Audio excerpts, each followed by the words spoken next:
So what we'd like to do today is not to talk about so much the content of the Qur'an, how many verses, how many chapters, and so forth, but to really try to give you a sense of sort of the Qur'an in the context of Indonesian life through the example of Ibu Maria Ulfah. So we were working this morning on trying to figure out how I could talk the least and Ibu Maria could talk the most and recite, but we have a number of images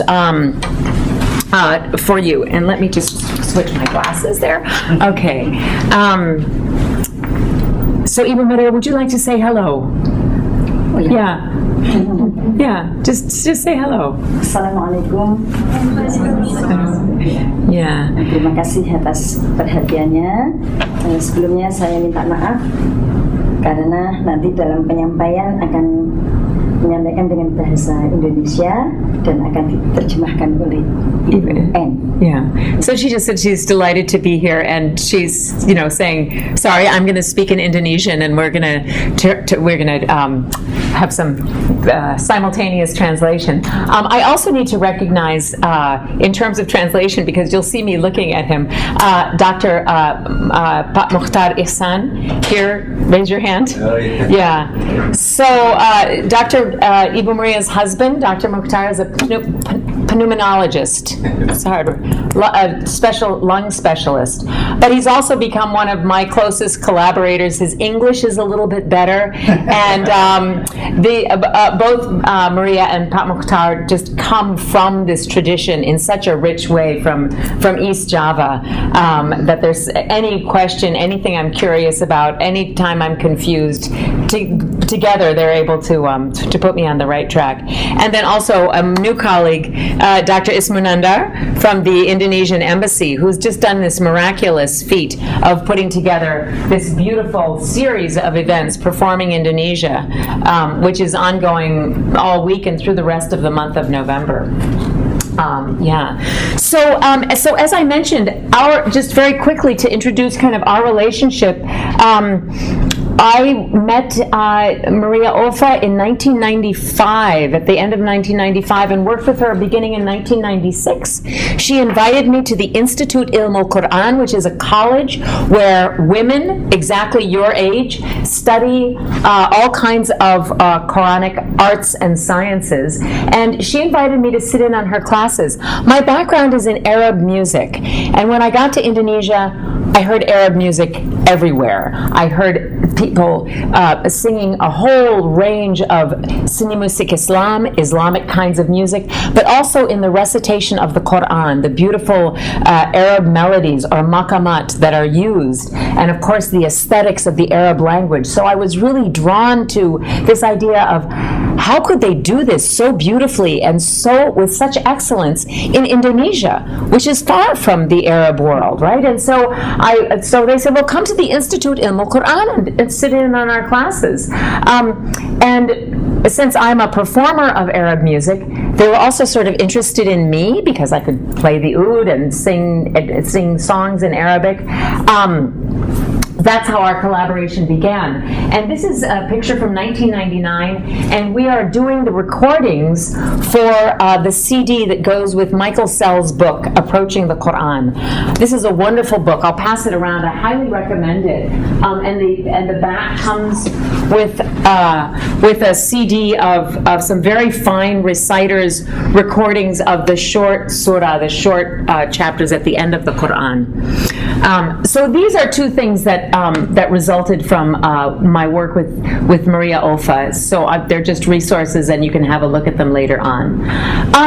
So why do we call it the art of reciting the Qur'an? Christina Nelson has a wonderful ethnography called The Art of Reciting the Qur'an that is based on her work with Cairo reciters in Egypt. And in Indonesia, you say Seni baca Al-Qur'an. Seni, you use this word art, right? Seni baca Al-Qur'an. So, of course, there's calligraphy, but then there's also Qur'anic recitation.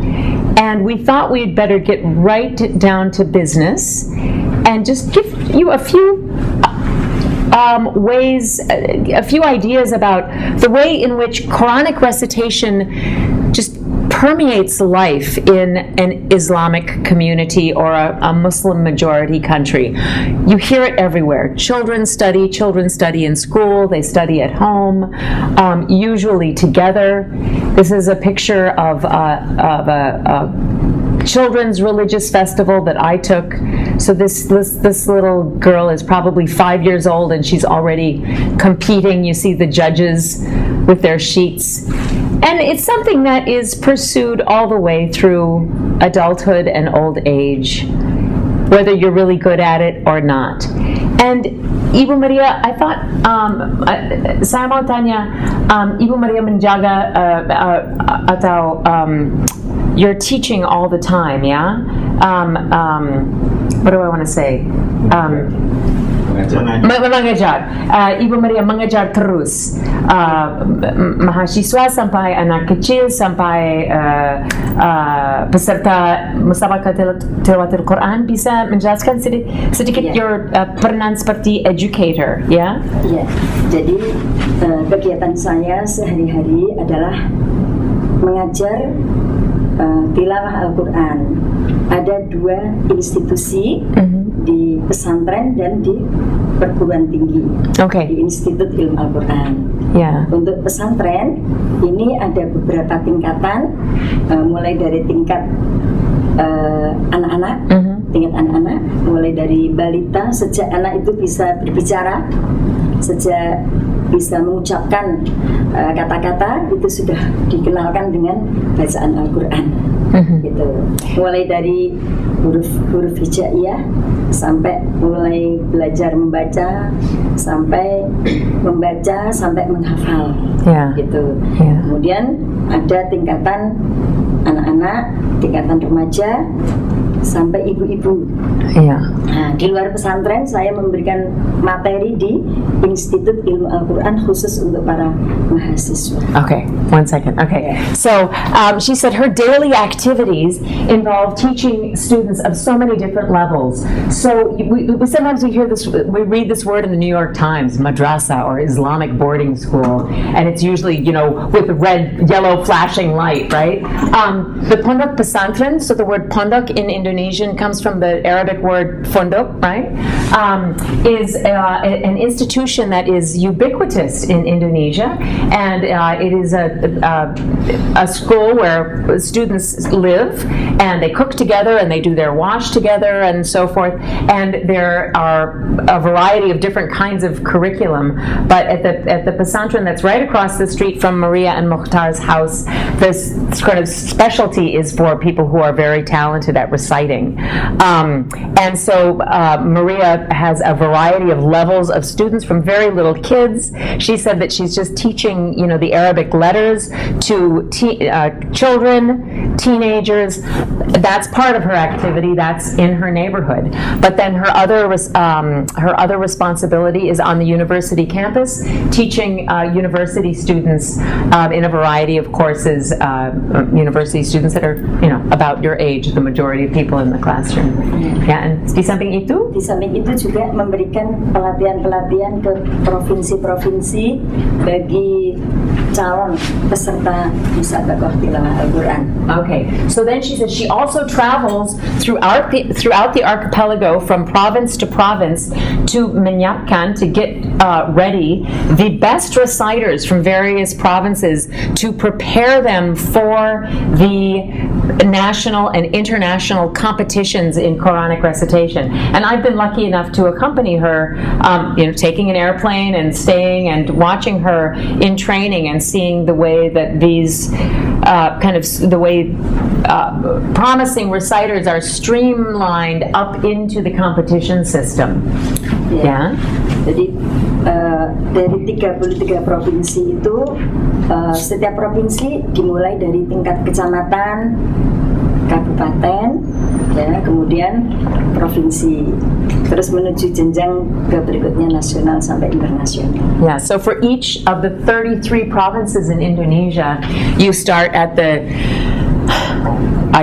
it's a little bit difficult. How would you translate it? The village, the region, kind of the county, town, county, state, province level, and then those candidates then move into the national and international competitions. So there are competitions at all those different levels.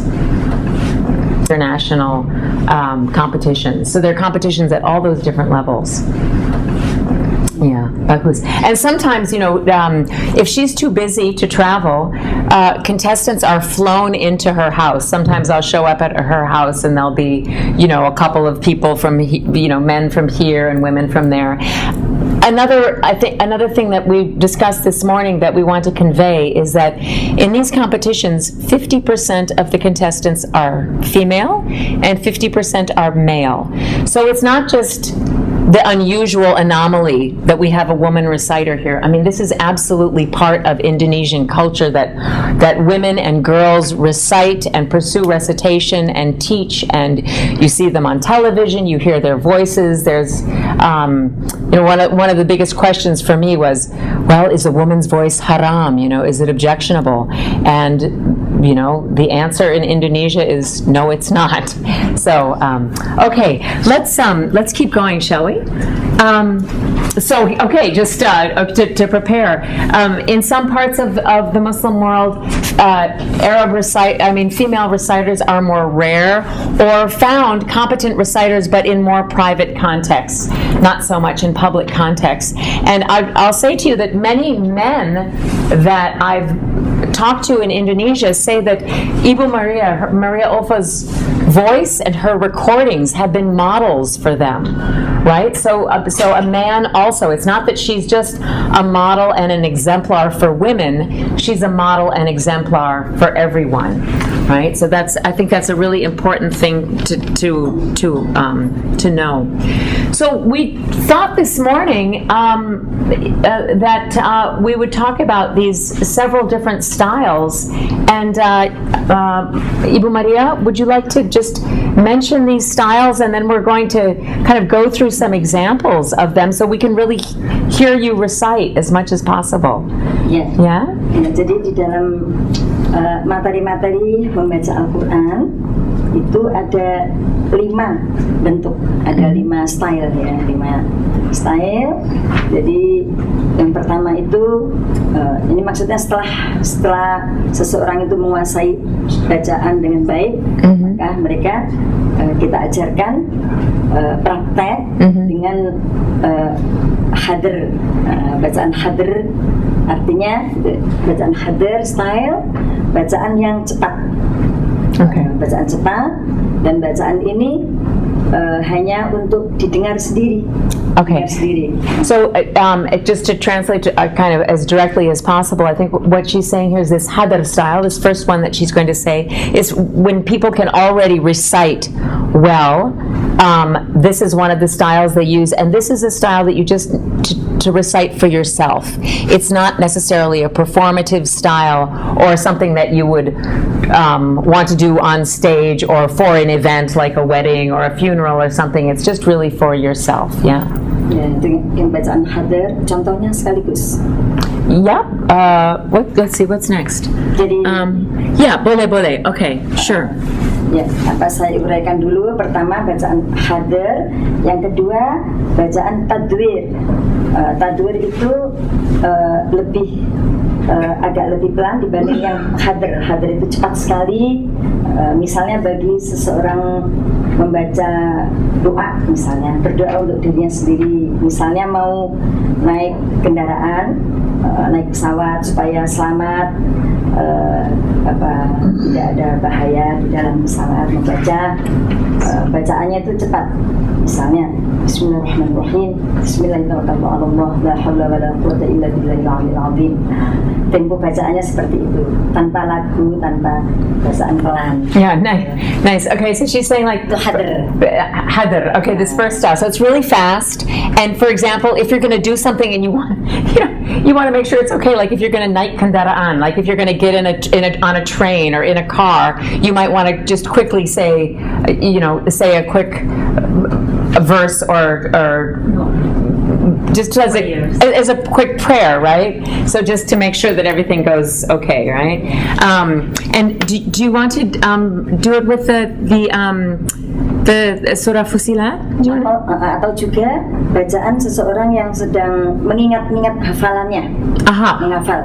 So also for people who are practicing memorizing the Quran, right? So you want to, to memorize, you always hear people practicing and practicing, they repetition, and so they do it in this very quick Hajjah style. Dicontohkan dengan pakai lagu tapi cepat, misalnya. Yeah, and so the first one she was saying, it can be really fast, but also tanpa lagu, without, and the word lagu really is song or melody, so you're not using any melody at all. Sekarang pakai lagu dengan tingkatan cepat, misalnya, contohnya. Okay. Bismillahirrahmanirrahim. Innal ladzina qalu rabbuna Allah thumma istaqamu tatanazzalu 'alaihimul malaikatu alla takhafu wa la tahzanu wa abshiru bil jannati allati kuntum tu'adun. Yeah, so a little bit of melody there, right? But still pretty quick. Yeah. Sekarang Tadwir. Should we show any sort of Fussilat? Fussilat. Okay. So she's demonstrating all of the styles, but with this ayah. And we were talking this morning, and Pat Mukhtar pointed out that this was just read at the funeral of the great boxer Muhammad Ali. So if you were watching the funeral, this is what you heard. And here's the Arabic here. Okay. Tadi kita bacakan dengan makom sikah. Okay. Tadi. So she's telling me what Arabic maqam, what actually the musical mode that she used, and that's what was so fascinating to me. So now on to tadwir. Ya, sekarang tadwir, bacaan lebih pelan. Biasanya bacaan tadwir ini dipergunakan pada saat jadi imam dalam sholat. Okay. Membaca suratul Fatihah, kemudian satu surah gitu. Okay. So this is a little bit slower, so a little bit more demonstrative, often used by an imam, someone who is leading prayers before the prayers. Yeah. Seperti contoh yang sering kita dengar, Imam Masjidil Haram ketika menjadi sholat Imam Sudais sebagai Imam Masjidil Haram di Mekah. Itu ketika sholat membaca Fatihah dengan maqam ras dengan tingkatan tadwir. Okay. So she's saying we often hear this from the Masjid Al-Haram. Why? Because Saudi TV is on all the time, and you can hear it all the time in Indonesia, right? I mean, you might wonder why you're hearing it from Saudi Arabia. They have a very strong, soft power through media. Diikuti oleh imam-imam di Indonesia, rata-rata imam sholat meniru bacaan Imam Masjidil Haram dengan bacaan tadwir itu. Okay, and she's saying many of the imams in Indonesia follow the Saudi reciters that they hear. Misalnya contohnya. And she's saying it's in maqam rast, right? Bismillahirrahmanirrahim. Alhamdulillahi Rabbil Alamin. Ar-Rahmanir-Rahim. Maliki Yawmiddin. إياك نعبد وإياك نستعين اهدنا الصراط المستقيم صراط الذين أنعمت عليهم غير المغضوب عليهم ولا الضالين.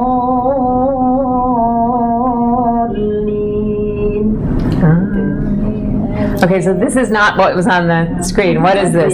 What was she reciting? Al-Fatiha, right? The opening chapter of the Qur'an, that the one that everybody knows and that's repeated many times. Surahnya juga bisa. Jadi, Innal ladzina qalu rabbuna Allah thumma istaqamu tatanazzalu 'alaihimul malaikatu alla takhafu wa la tahzanu wa abshiru bil jannati allati kuntum tu'adun. Salam. Tadwir. Ya, tadwir. Mungkin kita menjelaskan tajweed sama lagu, those slides. Oh, yeah. Sebelum kasih contoh 3 style lagi. Oh yeah. Yeah. So a couple of things to listen to now that you've got it in your ear, and I know obviously from looking at you, it looks like some of you are probably fairly familiar with recitation, but for others of you, it really may be the first time. So just excuse us. But so one of the things that I really had to study very much when I was in classes with Ibu Maria and her colleagues is tajweed. And this is really the system that codifies the divine language and accent of Quranic recitation in terms of rhythm, timbre, sectioning of the text, and phonetic something or other. Looks like something got cut off there. This is our PowerPoint is a bit of a collaboration bertiga, right? The three of us sort of put this together.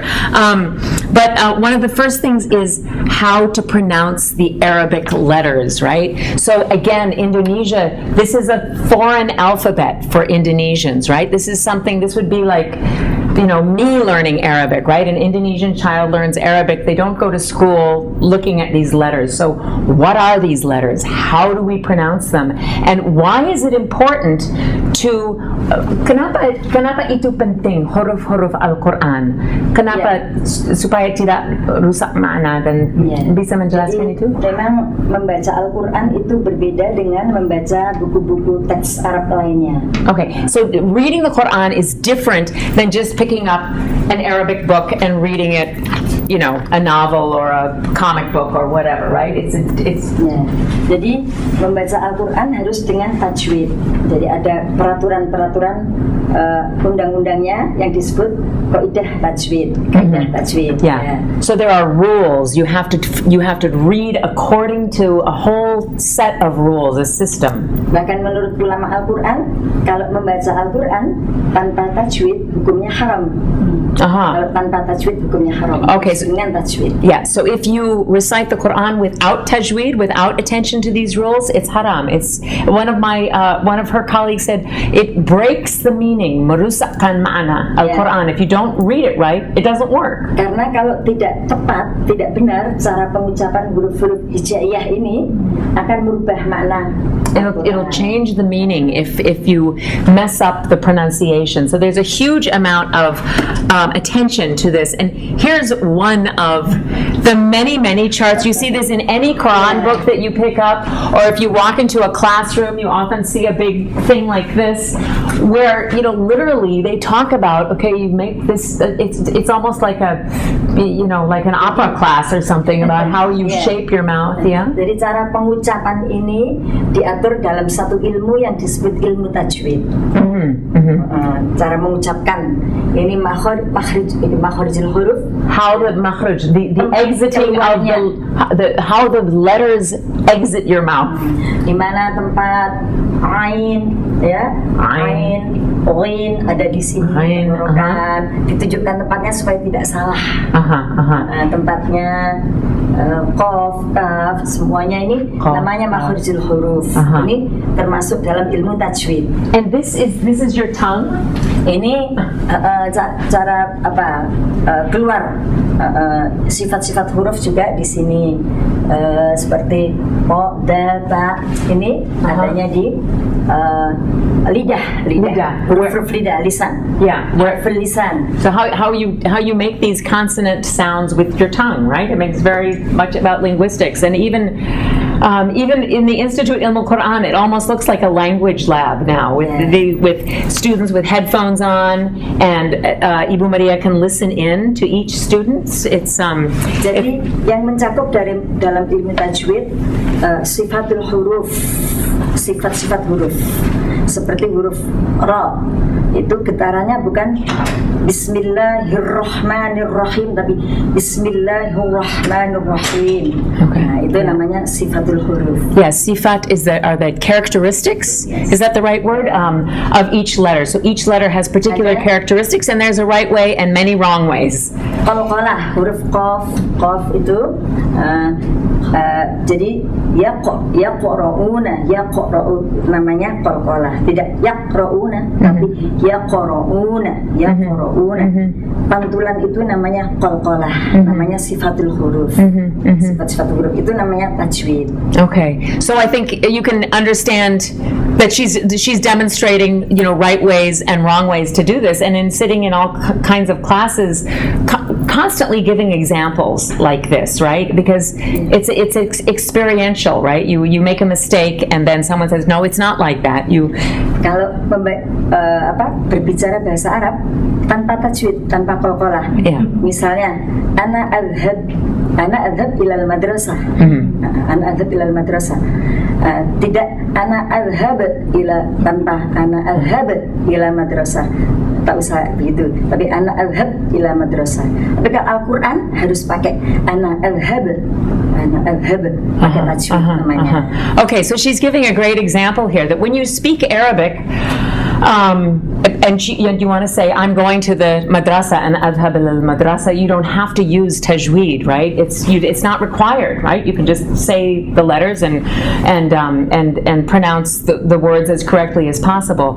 But if you are using tajweed, if it's for the Qur'an, you have to employ the principles of tajweed. Contohnya, itu namanya sifatul huruf. Yeah. Kemudian ahkamul huruf ada ikhfa, iklab, ada misalnya idgham bi gunnah, ahkamul huruf. Yeah. Coba terjemahkan. Ikhfa. I'm not sure how to translate that. So, ahkamul huruf is the rule of the law of the huruf. Yeah, so it's another, and these are the things that she's talking about now have more to do with the way letters come together, and also certain principles like how you employ vocal timbre, like ghunna, which is kind of a nasality, ghunna, and then also how long you hold a particular, if you've got a vowel that you can hold for a certain number of beats, like that. Ahkamul mat wal qasr, panjang pendeknya bacaan. Yeah, the length, the shortness, and the longness of various vowels, where you can do that. And what's interesting here is that as you get into the more complex kinds of recitation, it's the long vowels where you can employ all of this virtuosic kind of melodic embroidery, where the really accomplished reciter will be able to use all kinds of decoration and improvisation and embellishment and ornaments. Kemudian al-waqfu wal ibtida, berhenti mengulang seperti tadi waktu innaladina dulu kan, berhenti tidak diteruskan tapi diulang lagi. Yeah, you went back, right? Al-waqfu wal ibtida. Tadi kan innaladina qalu rabbuna Allahu tsumma istaqamu, berhenti tapi tidak diteruskan, tatanazzalu, tidak, tapi mengulang tsumma istaqamu. Nah, itu ilmu tajwid. Yeah, so she went all the way to the end of this line, and she said rather than going on, she went back to that word. She went back and started. So you have to learn how to do all of that. These are all the micro rules and macro rules of this system of tajweed. Istilahnya disebut al-waqfu wal ibtida, berhenti dan mengulang. Yeah, where you stop and where you keep going. Yeah, good. Itu semua penjelasan itu termasuk dalam ilmu tajwid. Good. So mungkin waktu kasih contoh bacaan lagi, mungkin bisa menjelaskan lagi di sini ada ghunna atau di sini ada contoh di situ. So just let's keep going for a little bit, okay? So the other thing, before she gives the other three styles of reciting, where we can continue to hear these different examples, in addition to tajweed, is this example, this let me cancel this here, this it keeps wanting me to show my it keeps wanting me to authenticate to EduRoam. I don't want to do that. But the idea of beautifying the Quran with your voice, and the idea of using actually melody, lagu, lahan, nagam. These are all words that are used to talk about Quranic melodies. Nabi Muhammad SAW menganjurkan agar Al-Quran itu dibaca dengan suara yang indah. Ada hadisnya berbunyi, laisa minna man lam yataghanna bil Qur'an. Tidak termasuk umatku barang siapa yang tidak suka dengan melakukan Al-Quran. Yeah. So there are a number of hadith that are cited that underscore the idea that that you are to beautify the text of the Quran with a beautiful voice. Seperti hadis yang lain lagi, zayyinul Qur'ana bi aswatikum. Hiasilah Al-Quran itu dengan suaramu. Yeah.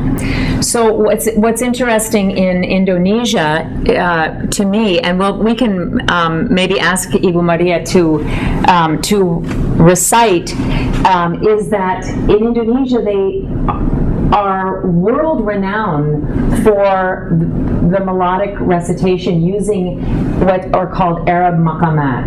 So these are the recognized Arab melodic modes that are used throughout the Arab world, but it was really the Cairo reciters who, after Indonesian independence, came to Indonesia in the 40s, in the 50s, in the 60s. This was also the time when their voices were heard on the radio, and also when recordings were available, and their style of recitation, the big Egyptian reciters, really became institutionalized in Indonesia. How are they institutionalized? Through PTIQ and through IIQ, the two institutes in Jakarta, and then through this whole system of recitation competitions, right? These big competitions where people come, and you'll see some photos where they're actually scored and graded on the use of these various maqamat. Jadi lagu-lagu yang dipergunakan untuk membaca Al-Quran meliputi lagu-lagu maqamat Arabiah ini. Yeah. So the melodies that you use to recite the Quran are these Arab maqamat. Ya. Jadi ada lagu Bayati, lagu Hijaz, lagu Soba, lagu Nahawan, Rast, Huzam, Sika, ya, Naw'athar, Nakris, Kurd, Hijaz Kurd, Karkur, banyak macamnya.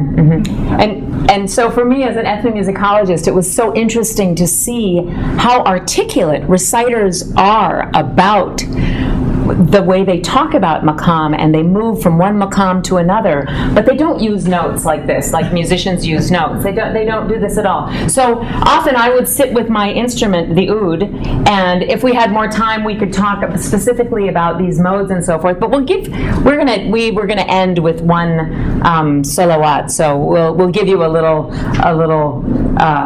religious song later. We'll talk a little bit about maqam and the instrument. But that was one of the real bridges for communication, was to talk about ways of teaching and conceptualizing Arab maqamat, and of course various pieces of repertoire. And one thing that's interesting is that bagaimana pakai tausyih untuk belajar maqamat, misalnya ras atau bayati, pakai tausyih dulu ya. Memang untuk memberikan kemudahan pada para murid-murid yang belajar lagu-lagu Al-Quran, belajar melantunkan Al-Quran, itu kita kenalkan dengan lagu-lagu Arab yang tercantum dalam tausyih dalam salawat, dalam kalimat-kalimat madah gitu. Jadi untuk mengingat supaya seseorang bisa melantunkan Al-Quran dengan baik. Dan sebenarnya so rather than trying to learn the melodies and through reading the Qur'an, through reciting the Qur'an, you usually learn the melodies like Rast or Bayati or Huzam or Nahawan by singing tawshih or salawat. So these are they're usually religious songs or just really beautiful poetry, right? And that's where you practice the melodies and you practice your ornaments, like and you practice these. And then once you've got the melody right and the intonation right, then you apply it to the verses of the Qur'an. So you're bringing back wonderful memories of the classes that I would sit in on. Ya, jadi ketika saya memberikan pelajaran kepada mahasiswa, sebelum dipraktekkan kepada ayat, diajarkan tausyih dulu. Misalnya maqam Bayati, lagu Bayati. Sallu ala man bihi huda. Tausyih salawat, lagu Bayati, nanti diterapkan pada ayat. Misalnya innalladzina qalu rabbuna Allah. Beautiful. So I should just mention that the University of California Press website, if you just go to the page for this book, there are 25 recordings. If you just kind of click down, there's like an audio visual, and so these tawshih are recorded by Ibu Maria. Many of the things that we're talking about, the kind of field recordings that I made of Ibu Maria and her students and her colleagues are available there. So if you want to use them for teaching or for studying, there's some very nice recordings of that particular tawshih included. Yeah.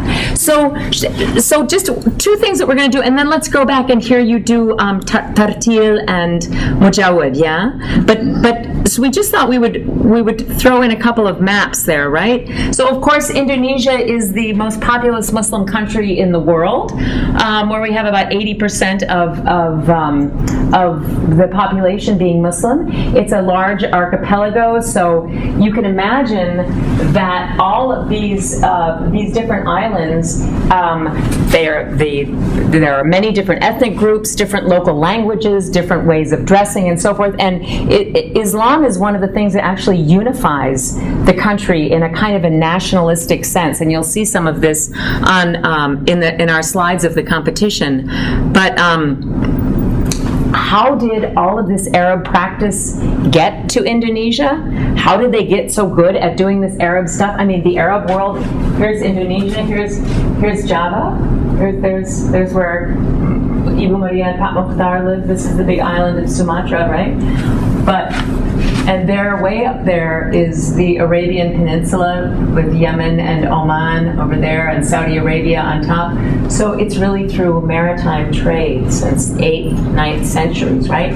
Back and forth and back and forth. So Islam came to Indonesia not through aggression, not through war, but through travel and the spreading of ideas and the spreading of language and the spreading of practice, and so over the years, particularly beginning in the coastal areas, Indonesia was kind of Islamized. And one of the interesting things is the way that Indonesia is Islamized, but the way also that Islam is Indonesianized, right? The way that Islam, as it does in any cultural context, takes on the characteristics or the sifat of that particular culture. So we might ask, for example, why is it so common for women to recite, to teach, to recite in public?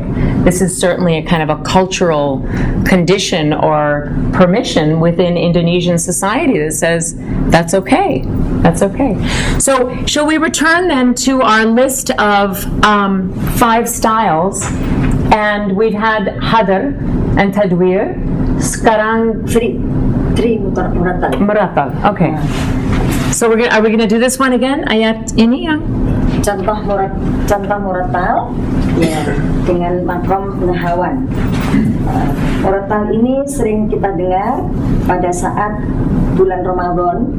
Bulan Ramadan untuk tadarus Al-Qur'an. Tadarus Al-Qur'an. Jadi di Indonesia ketika bulan Ramadan itu ramai orang membaca Al-Qur'an di masjid-masjid, di musola, di majelis-majelis taklim untuk menghatamkan Al-Qur'an. Bahkan selama bulan Ramadan tidak hanya sekali khatam Al-Qur'an, itu sampai 2-3 kali. Dan mereka bergantian disimak, membaca, disimak dengan lagu style Murattal. So makam nahwan ini sering dipakai bulan Ramadan? Ya, bulan Ramadan pada saat tadarus Al-Qur'an. Okay, so she's saying in the month of Ramadan, she's going to now recite the same ayah with the maqam nahawand. So nahawand is interesting for those of us who know Western music. It's just like a minor scale, just like na na na na na na na na, just like a minor scale. And she said you usually hear it all the time in Ramadan. Ramadan is a really rameh. It's a really dynamic. It's a really busy, noisy, exciting month, and everybody is studying the Qur'an, and everybody wants to get through the entire Qur'an at least once, but maybe 2 times, maybe 3 times. Khatam al-Qur'an. They want to finish the Qur'an. So in the evenings, especially, you hear people and groups of people reciting and practicing. After salat tarawih, mereka membaca tadarus Al-Qur'an. So after the final communal prayers of salat tarawih, people will study the Qur'an. Contoh lagunya, contoh bacaannya. Please. A'udzu billahi minasy syaithanir rajim. Innal ladzina qalu rabbuna Allahu thumma استقاموا تتنزل عليهم الملائكة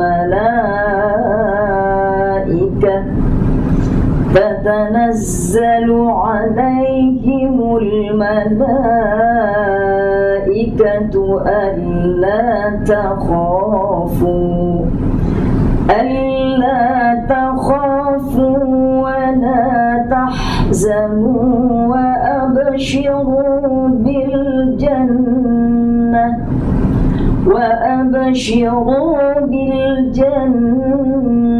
التي كنتم توعدون.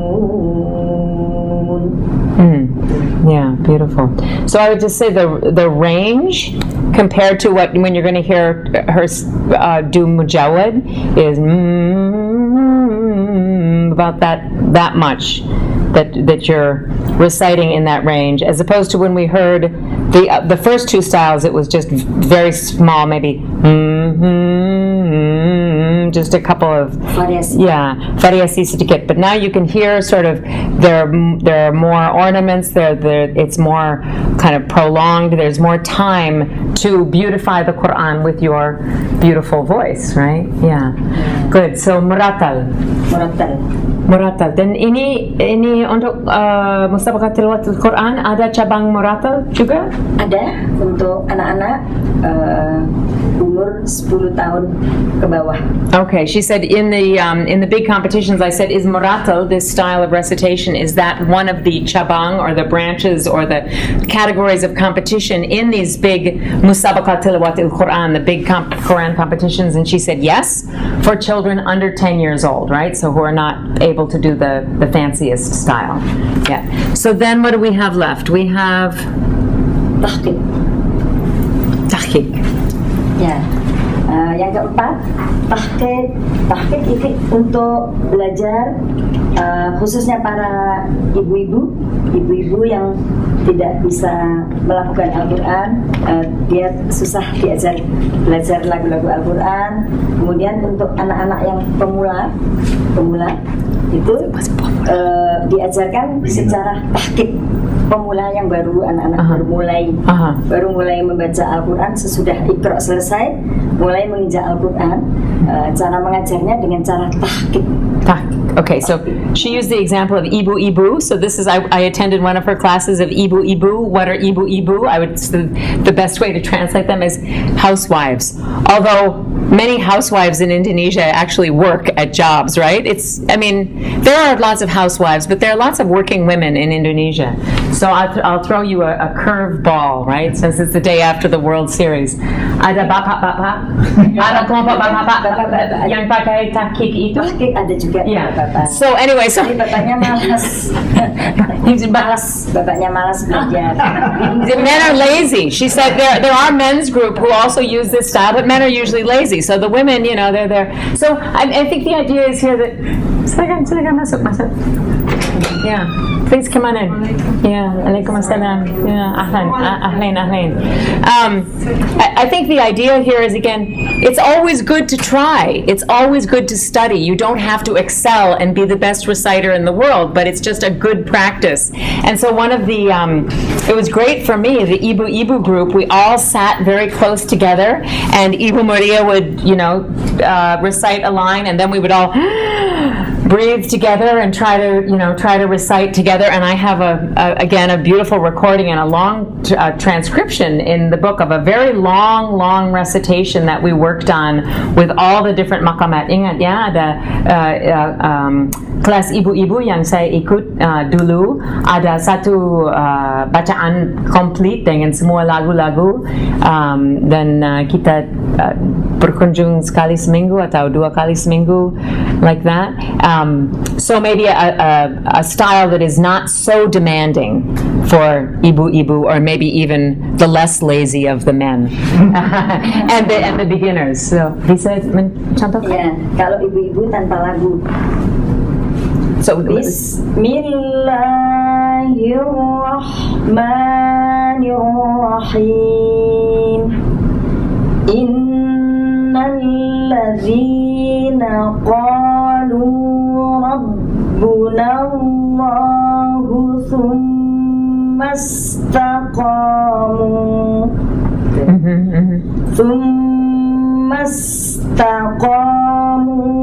tatanazzalu alaihimul malaikah tatanazzalu alaihimul malaikatu alla takhafu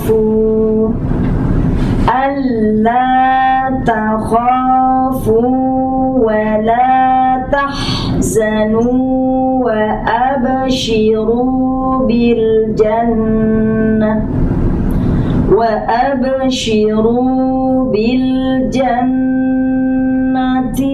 allati kuntum tu'adun.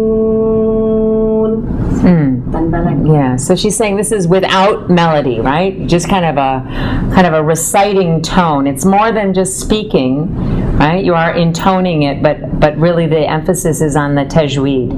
Yeah. It's called mu'allam.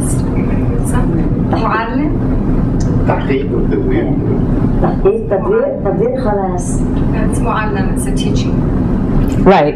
Yeah, she's progressing through these 5 styles since you came in late. She's given examples of all these different styles, and we're talking about what contexts, who, where she would teach, because we reviewed the fact that she teaches from, all of the the finest reciters in Indonesia who are on the competition circuit, as well as university students at the Institute Ilmu Qur'an, where she's a professor and dean, and then also at their pondok pesantren that they have, starting with little kids all the way through teenagers. So just talking about these different styles and how they're used.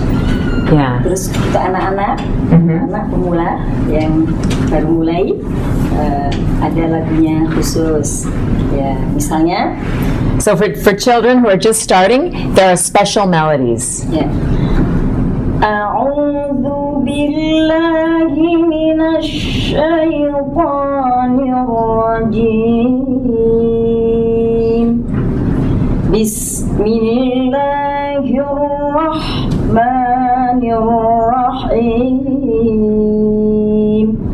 khas di Indonesia, anak-anak menggunakan lagu itu. This is a specialty of Indonesia that kids can learn with this particular melody. Biasanya menggunakan ayat-ayat pendek anak-anak ya. Yang baru pertama, misalnya, Wat-tini waz-zaytun wa-turi sinin wa hadzal baladil amin.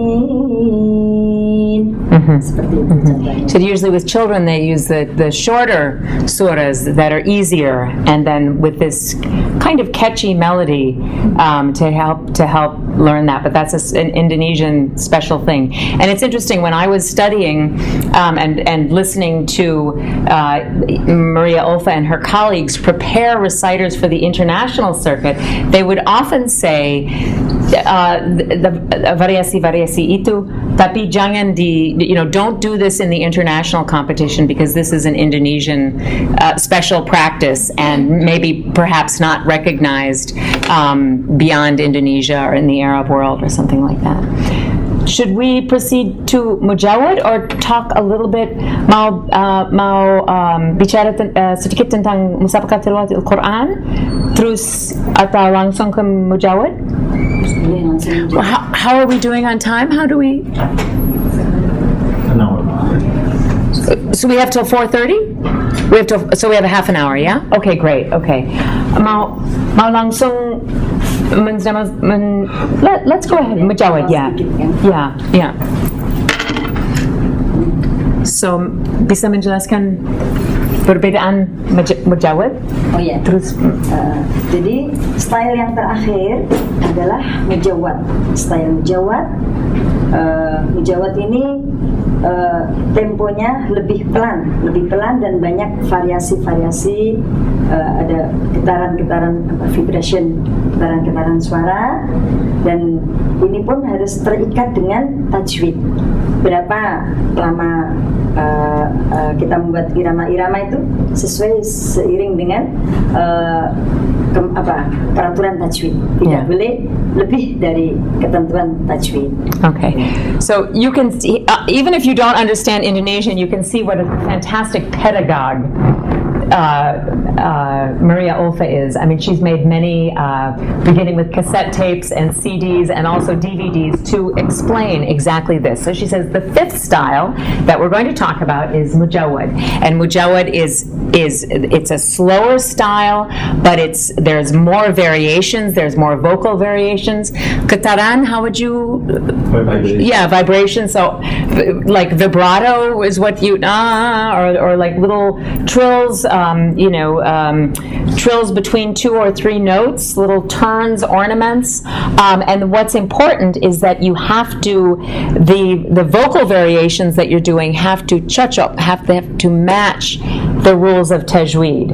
So you can't just do on any old syllable, right? You have to know which syllable you can elongate the vowel in order to do that beautiful vocal variation that you probably learned practicing tawshih and salawat and other kinds of songs as well before you apply them to apply the melodies and all that you've learned to the ayat suci al-Qur'an, the holy verses of the Qur'an. Ya, dan Mujawad ini yang dipergunakan dalam peraturan musabaqah tilawah Al-Qur'an, baik nasional maupun internasional. Yeah, and this is the style that's used in the competitions for Quranic recitations, both the national and the international competitions. This is like the most important style, and this is the competition. Even though there are many different things that happen at one of these competitions, it's this style that everybody waits for.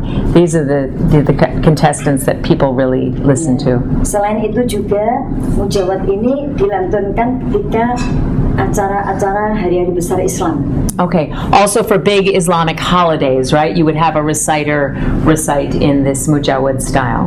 Misalnya peringatan Maulid Nabi, Okay. peringatan Isra Mi'raj, peringatan Nuzulul Qur'an yang bersifat seremonial. Yeah. Selalu dibuka dengan bacaan Al-Qur'an mujawwad. Yeah, so any religious, all of the holidays of the Islamic calendar would open with a reciter in the mujawwid style. Ya. Kalau untuk penampilan dalam musabaqah tilawah Al-Qur'an ada syarat-syaratnya. Harus dimulai dengan bayati dengan 3 tingkatan tangga nada atau 4 qoror, nawa, jawab, jawabul jawab. Okay, so in the musabaqah tilawat al-Quran, you have to, the judges are sitting there and they're watching and they're counting. You have to start in maqam bayati, right? So we look at these maqamat, but you have to start in this maqam bayati, and not only do you have to start in that maqam bayati, but you have to show, she said 3 or 4 tingkatan, meaning 3 or 4 things that happen in this mode. And that, as an ethnomusicologist, that's what was so fascinating to me, because this is exactly what you have to do as an instrumentalist, as an oud player, when you're learning to play a taqsim. You can't just play, first of all, you have to play in the scale, but you can't just play any old notes, because your audience is expecting that you start with one phrase, and then you move to another phrase, and then another phrase. And so this is precisely what reciters practice, and what they are scoring in the scorecards. Yeah. Tapi kalau untuk penampilan di luar musabaqah tilawatil Quran, bebas, bisa langsung basmalah terus langsung jawabul jawab. Okay, she's saying if you're reciting for a holiday, you're not reciting for a competition, you don't have to progress through the maqamat because there's not a judge there that's scoring you. You can go right away. She's saying to the jawab of jawab, which is the upper octave, and you can kind of go for it. Saya boleh mencontohkan yang untuk musabaqah tilawatil Quran, mulai dari tingkatan qoror sampai jawabul jawab. Boleh dicontohkan? Boleh. Yeah. Should I put the text again? Baiklah, saya akan mencontohkan untuk penampilan dalam musabaqah tilawatil Quran diawali dengan tingkatan tangga nada qoror, jawab, jawabul jawab. Okay, so she said, I'm going to show you an example of what would happen in the musabaqah tilawat Quran, starting in this maqam bayati, and you first hang around on the tanak, and then terus jawab, and then 2 phrases that will happen higher up in the register. Satu lagu saja. Yeah, it's just in one maqam, but kind of 3 different things that can happen in that maqam. So I guess I would just ask you to listen to where her voice is in terms of the range, right? It'll start low, and I predict it will go higher. Minta maaf, mungkin tidak bisa seperti biasanya full karena sekarang suaranya lagi serak. Okay. So I know that I was with Ibu Maria 3 days ago in Jakarta, and her voice sounds a lot better than it did 3 days ago. But she's asking your forgiveness because she's not doesn't feel quite in full voice. She's a little bit hoarse.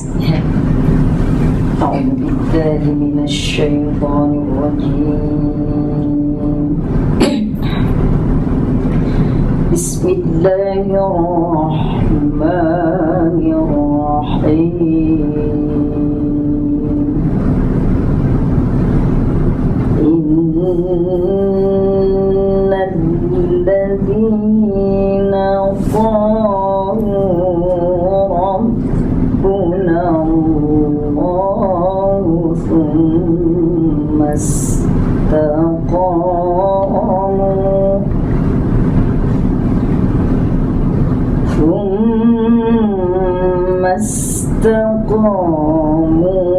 تتنزل عليهم الملائكة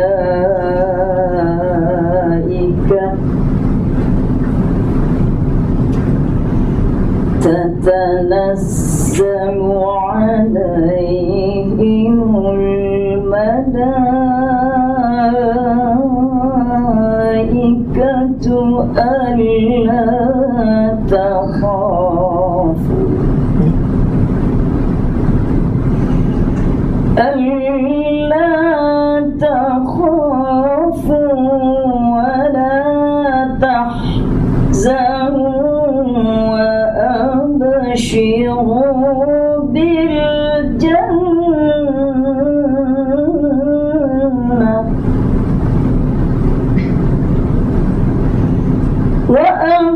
وأبشروا بالجنة التي كنتم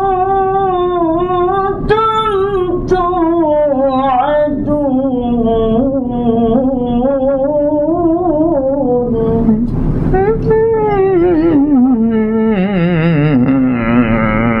So, for those of you who are impressed with vocal range, I mean, she just in that very short recitation just popped off 2 octaves with beautiful delivery. The other thing that's just so amazing, was amazing for me, is that women, when they recite, you never break into a head voice. So you never recite like this. You always recite like this. So you're always reciting in this really intense way. It's a very, very specialized style of vocal production. And I think ini benar ya, yang Korea muda sekali bisa tinggi luar biasa ya. Yeah. I mean, young women who are really good, you know, their range is incredibly high without ever breaking into this kind of voice. It's always this very strident kind of what we'd call a chest voice, right? If you were to take voice lessons here in Fairfax, your teacher would correct you and say, no, you shouldn't do that. But it just goes to show how, you know, how contextually and culturally situated, you know, aesthetics are, artistic aesthetics, musical aesthetics, cultural aesthetics, and so forth. So, yeah, lovely. Should we menjelaskan sedikit tentang musabaqah Recited Qur'an dengan gambar-gambar? Okay. Because we want to leave a little time. So, the culture of recitation competitions is really quite phenomenal and such a wonderful way to see religion in public, to see religious life, to see people being enthusiastic about religious life in a way that is public, that's celebrative, that's fun, that's dynamic. I've done research in the Arab world as well, particularly in the Arabian Gulf, and it's not like that at all. So recitation competitions are televised. Their news is in the newspaper. This is an example of some of the pavilions that are built especially for recitation competitions. Ini di Kalimantan ya? Mungkin itu di Kalimantan, saya ingat ya. So, di Palangkaraya, yeah? I think so. So a particular city or region in Indonesia will be able to host the competition, just like people put bids to host the Olympics or to host the World Cup, right? And so then they build special things. They clean up the streets. It's an excuse because thousands and thousands of people will come to town. When I went to this competition in Palangkaraya, where Ibu Maria was a judge, she went earlier, and then I went, and they were bringing people in hari min 6, hari min 5, hari min 4, hari min 3. What does that mean? It means that here's the day that the competition starts. In order to get people there, you either have to come 6 days before, hari min 6, hari min 5, hari min 3. So amazingly, I got on the airplane with Pak Agil, with the Minister of Religious Affairs, and so I was able to come on the day before rather than coming in 6 days early and just kind of hanging around. But it's a big deal. This is an example that I think, if a picture tells 1,000 words, right? You've got Musabaqah Recited Qur'an written in Arabic. You have, a man and a woman seated next to each other, kind of again showing this egalitarian idea that 50% of girls, teenagers, women in all categories are 50% women, 50% men. Here you have some of the major symbols of Jakarta, Monas, Monument Nacional, the national monument.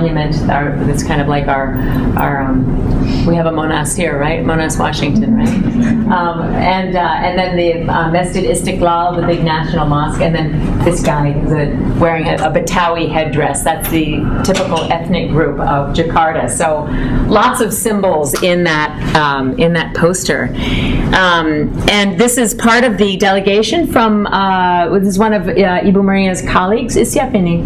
Ini Rahmawati sama peserta dari Kalimantan Barat. Okay, so see, I mean, this was many years ago, and she knows this is Rahmawati, her colleague in the blue, and this is one of the contestants from West Kalimantan, and they're preparing backstage for the young gal to go on and do her competition.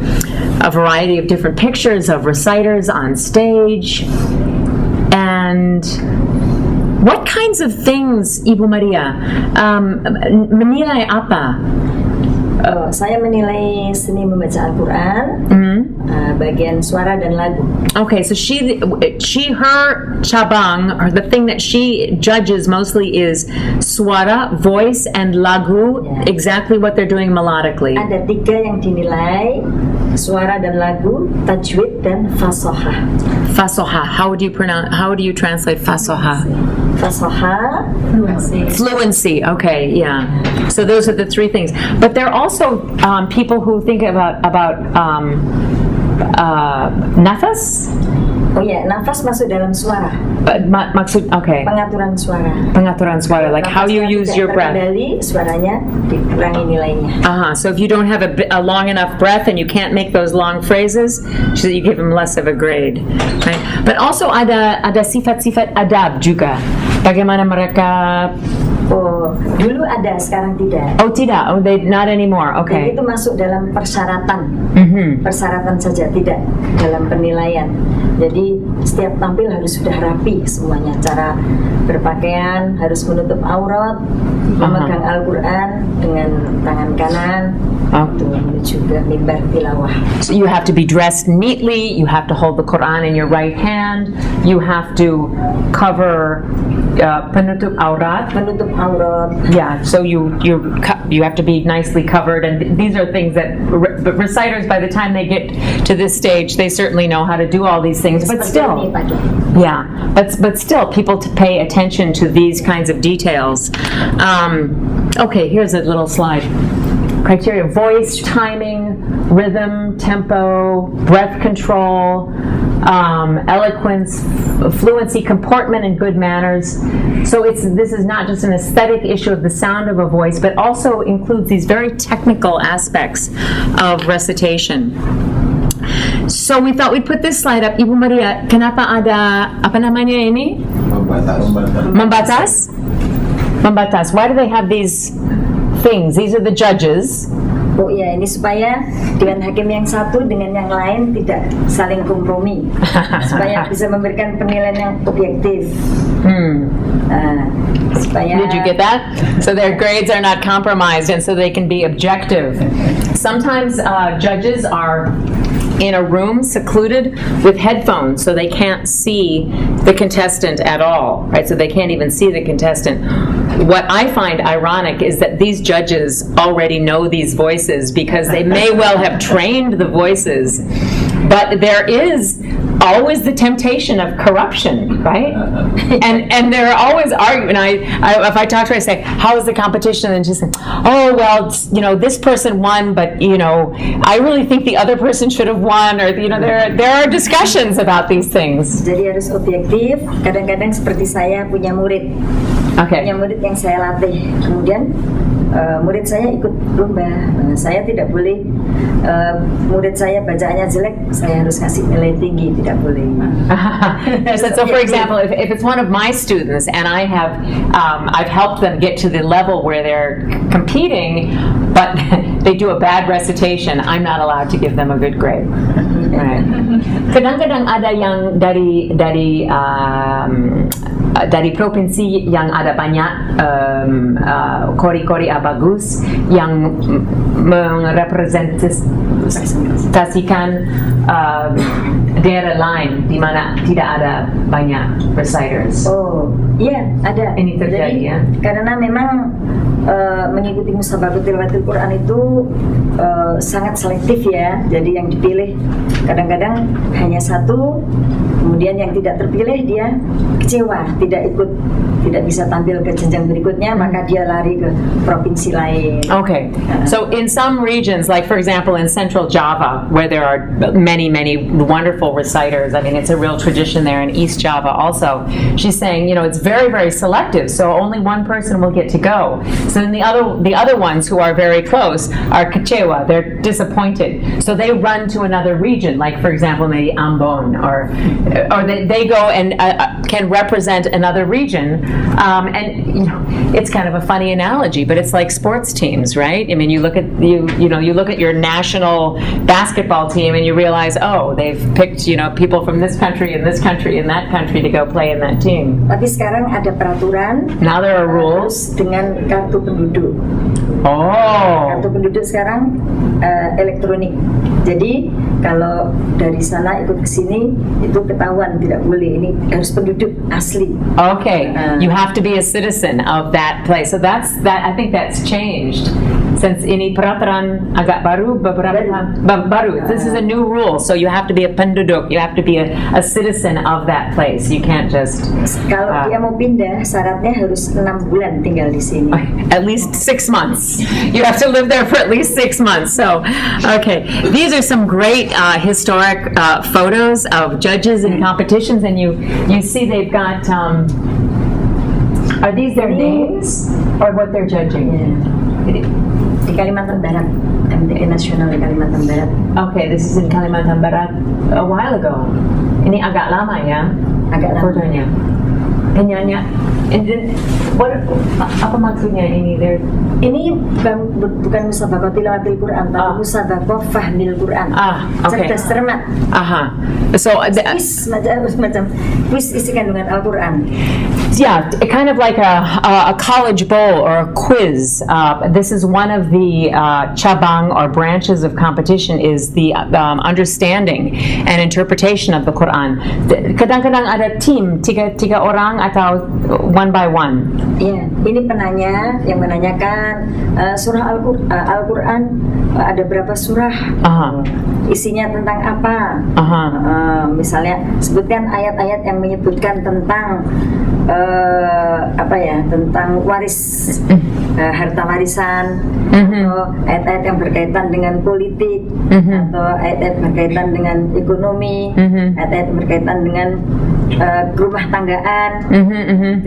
Nanti peserta menyebutkan, ini memberikan penilaian kalau benar itu 100 nilainya. So this is more like a quiz. So they would be asking the contestants, what's in the Quran? How, what is in the contents of it? Tell me some of the verses that have to do with politics. Tell me some of the verses that have to do with the household. Tell me some of the verses that have to do with economics. And I've seen this when there are like teams of 3 people. So they get some questions and then they kind of huddle among themselves and then come back and with their responses. It's fascinating. It's exciting. Kalau tadi tentang cara membaca yang bagus, ini tentang isi kandungan Al-Quran. Yeah. So she's saying before we were talking about who can recite really well.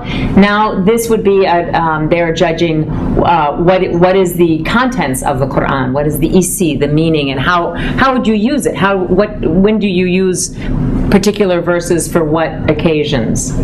Like that. Jadi ada 17 cabang dalam musabaqah tilawatil Quran.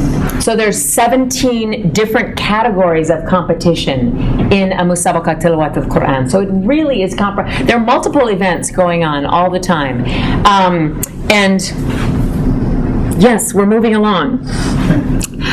And this is another reason why I was able to kind of fall into this, not as a scholar of Islam, not as a professor in religious studies, but as an ethnomusicologist, because during these competitions you have all of this seni musik Islam. So you have all of these Islamic musical and dance arts, these kind of big pageants here, but then also so many different kinds of regional arts that are bernuansa, that have Islamic nuance, or bernafas, that are infused with the breath of Islam, or simply called seni musik Islam. And for me, I think it's significant because so many people think, in Islam music is haram, or Muslims don't like music, or whatever. And yet we find throughout the Muslim world so many incredibly beautiful kinds of spiritually infused musics, and in Indonesia it's just really hundreds of styles, maybe thousands, I don't know. There's always some new popular trend. This is the parade, and menjelaskan kenapa ada pawai?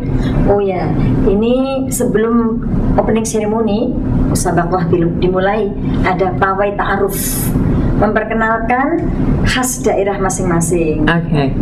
Cara pakaian provinsi Sumatera Utara, Riau, Sunda itu bagaimana? Nah, seperti ini pakaian khas Jambi. Dan produk-produk unggulannya apa? Memperkenalkan kepada masyarakat. So this is so everyone can know all the 33 provinces of Indonesia, their special clothes, their special crafts. These floats are made that often feature their special kind of architecture and so forth. So while, Islam and Islamic activity is a unifier of the country, it also is something that celebrates the diversity of Indonesia. Seperti ini dari Jakarta, ini kan, ini MTQ nasional di Jawa Tengah, ini Tugu Monas, dibuat miniaturnya di mobil, kemudian ini Abang Nona Jakarta, terus ini Jakarta, nanti di belakangnya juga begitu setiap. Yeah, she's saying, so this is ini di Jawa Tengah. Jawa Tengah, so MTQ nasional di Semarang. Okay, this is the national in central Java, but this is the team from Jakarta, so they've got a little statue of the Monument Nasional Monas in there. Ada Abang Nona. The Jakarta monument on their float. So again, just other, and then marching band, yeah? And there's Mars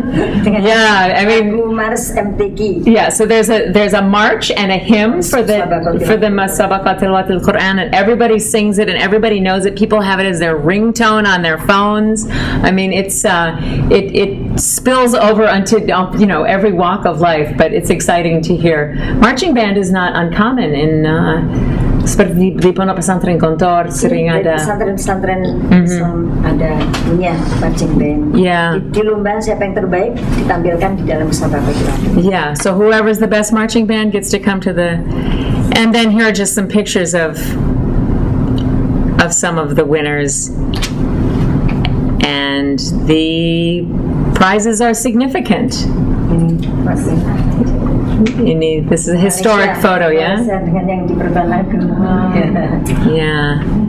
So I think, we're right done in like 5 minutes, yeah? So given the fact that we only have 5 minutes, there are 3 ways we could end in our 5 minutes. With simply Q&A, or if we want to linger and have Q&A afterwards, there's a little bit of time. We could present to you one salawat, one kind of song, Ya Rasulullah, Salamun Alaik. We could do that together. Or we could have Ibu Maria do another recitation. Should we have a vote? Ibu Maria, can I? Both? Yeah? We have both? Yes. Yeah, we only have about 5 minutes. Do both? Gimana Bu Maria? Mau satu bacaan Asyams? Mau membaca Asyams untuk karena mereka ada handout? Oh, boleh? Ya, terus kita membawa lagu Rasulullah. Ya boleh? Asyams? Okay. So this, again, I wanted to mention Michael Sell's book that's going around here. What's wonderful about Michael Sell's book for people who don't practice.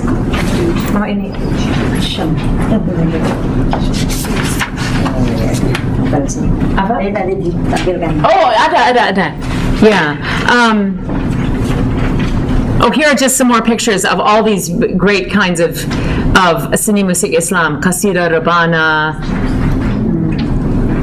and the great mass media of. And this is often what I would end up doing with Ibu Maria and her colleagues, getting together and putting on musical performances. There's it. Is that right?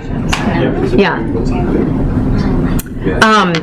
But we just thought, since we prepared enough material for 2 hours, to follow along Michael Sell's transliteration of a chapter, I think it really opens up for people who have not grown up in this tradition, kind of how to listen to the Qur'an and the end rhymes. So you'll see at the end of each line the same kind of sound family in terms of consonants and vowels, and so that's maybe what you can listen for, and then also the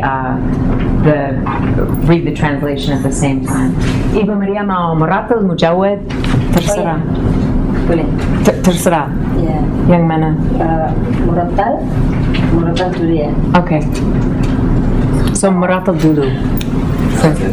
أعوذ بالله من الشيطان الرجيم بسم الله الرحمن الرحيم والشمس وضحاها والقمر إذا تلاها والنهار إذا جلاها والليل إذا يغشاها والسماء وما بناها والأرض وما طحاها ونفس وما سواها فألهمها فجورها وتقواها قد أفلح من زكاها وقد خاب من دساها كذبت ثمود بطغواها إذ انبعث أشقاها فقال لهم رسول الله ناقة الله وسقياها فكذبوه فعقروها فدمدم عليهم ربهم بذنبهم فسواها ولا يخاف عقباها. Yeah, so let's be clear, this is the last page of your handout, right? So you can follow along because it's transliterated. Bit of a richer experience. So now Mujawad, the fanciest style.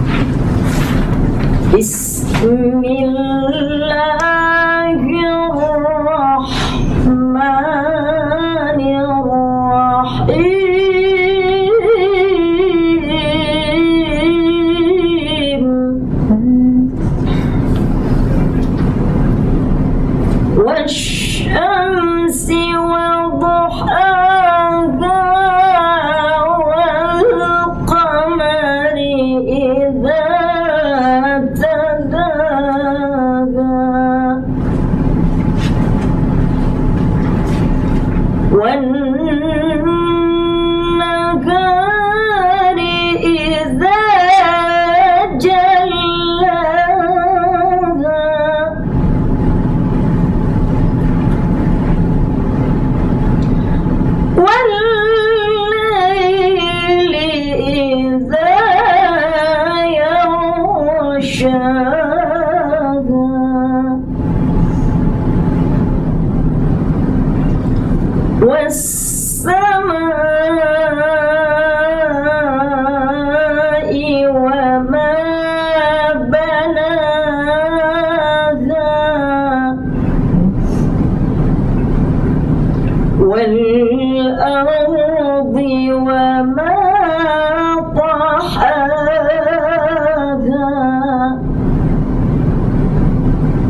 فجورها وتقواها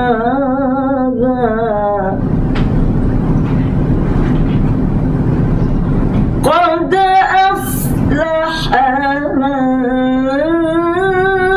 زكاها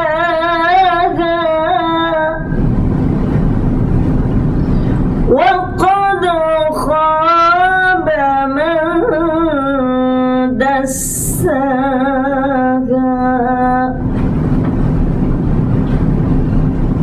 كذبت ثمود بطغواها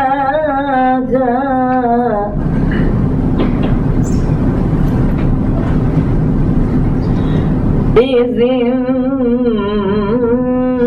انبعث أشقاها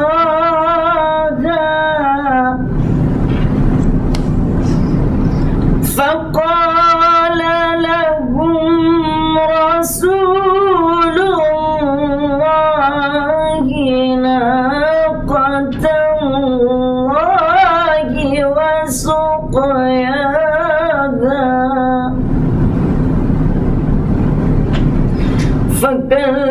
فكذبوه فعقروها فدمدم عليهم ربهم